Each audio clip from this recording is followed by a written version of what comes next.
Hi, welcome back to today's class. Today's concept is fundamental theorem of arithmetic and its continuation.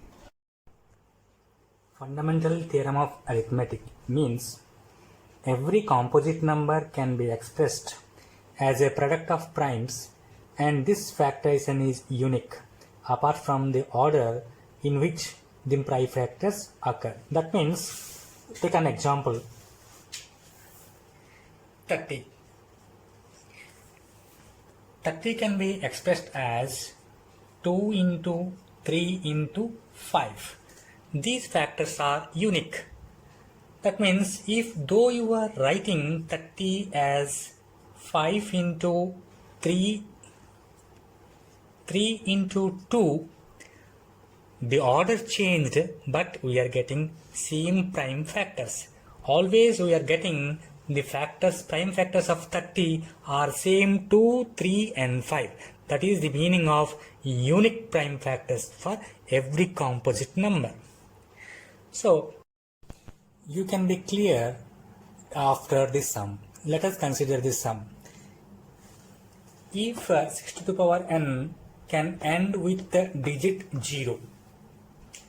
So, according to fundamental theorem of arithmetic, we can say 6 is equal to 2 into 3 and whole power n. So we can write it as 2 to the power n into 3 to the power n.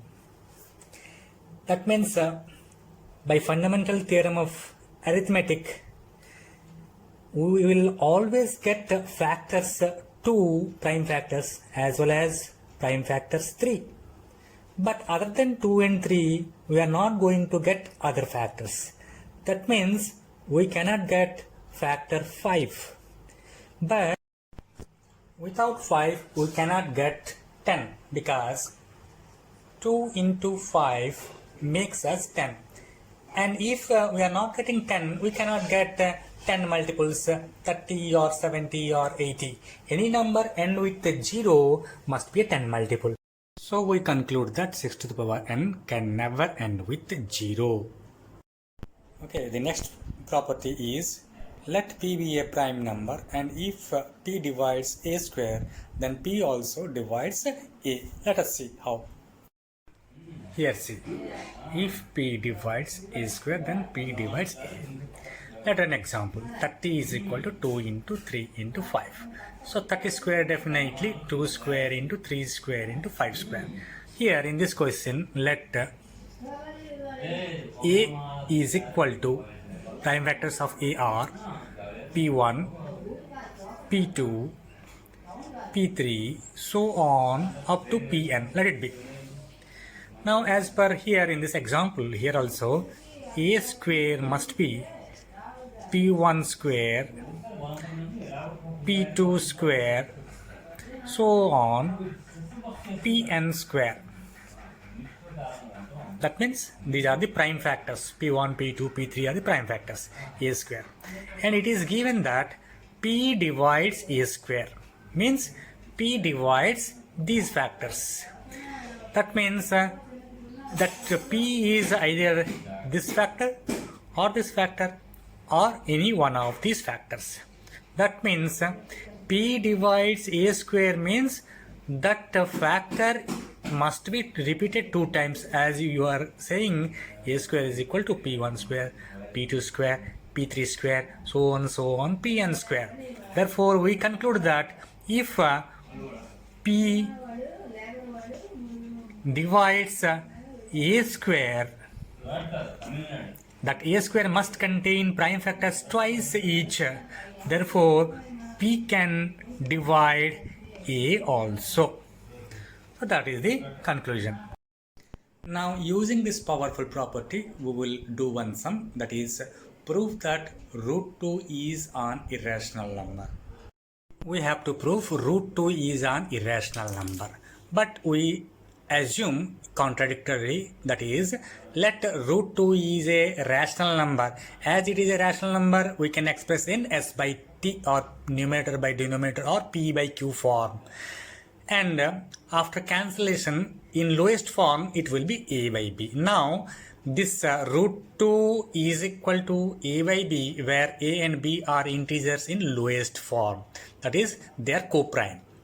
So squaring on both sides, we can get root 2 square is equal to a by b whole square is equal to a square by b square.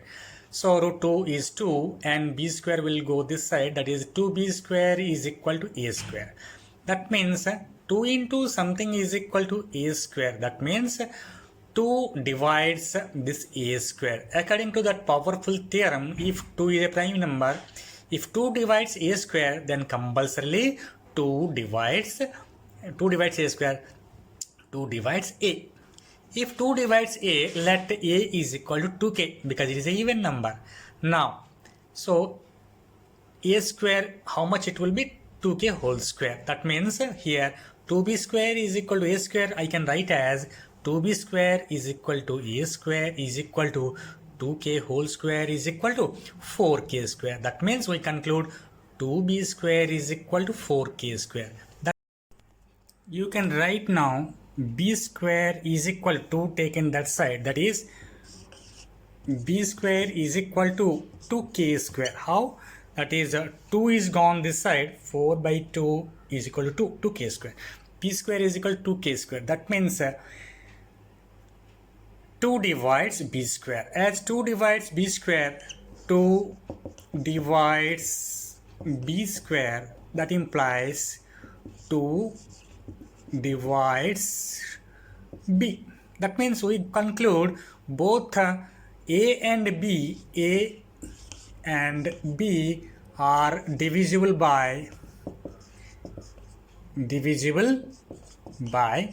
2. That means they are not co-prime.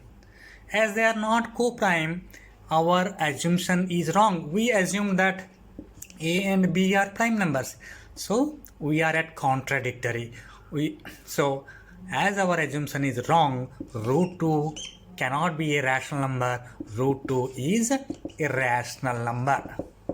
Okay, thank you.